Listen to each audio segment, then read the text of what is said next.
For George Osborne, 2013 has got better and better. Miserable forecasts at the start of the year have been swept away by a wave of positive economic data. With growth of 0.7% in the second quarter and 0.8% in the third, the stagnation Britain has suffered since 2011 has given way to a full-throated recovery. But it would be wrong for George Osborne simply to revel in the improved picture without remembering how much worse the outlook became during his period as Chancellor.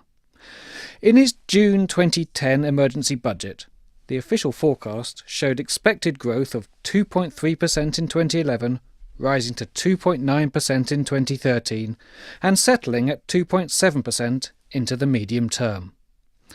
Disappointment after disappointment followed in 2011, 2012, and even this March. Then the Independent Office for Budget Responsibility expected stagnation conditions only to be broken next year. But we already know the March budget forecast was far too pessimistic, and the OBR will confirm the good news on the 5th of December. The Bank of England's latest forecast this month show the extent of the likely upgrades. Next year, something close to 3% growth now appears more likely than the 1.8% forecast in March, and the Bank of England expects the good news to continue. So Mr Osborne is likely to enjoy reporting the largest upward revision to an official outlook this side of the millennium. With improved economic growth comes better public finances. The deficit jumped in the recession, hitting £160 billion for a 12-month period at its worst point. And after improving rapidly at first, the gains stalled with the economy in 2011.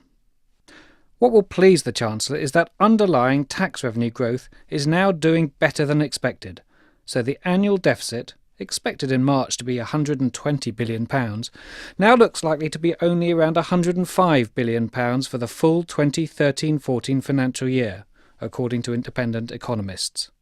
Better perhaps by £15 billion or 1% of national income. The Chancellor might like to stop there with headlines of good growth and better public finances. But there is likely to be a sting in the tail, for the OBR is also likely to judge the improved economic outlook is largely cyclical or borrowed from the distant future. This means the structural deficit is likely to be little improved from March, implying many more years of austerity are needed to plug the hole in the public finances. Growth alone will not be enough.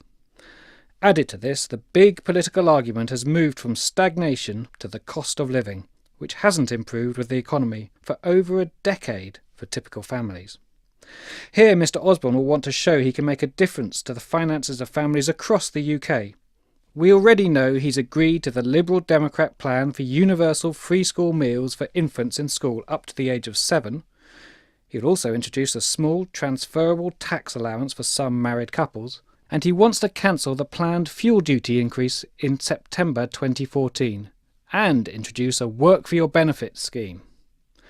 In total, the Institute for Fiscal Studies suggests these schemes will have an annual price tag of roughly £2.3 billion.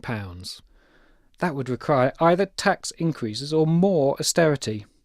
Tax rises and public spending cuts are never pleasant. So the government hopes everyone will focus on the genuine economic gains this year, rather than the give and take of the measures likely to be in the autumn statement.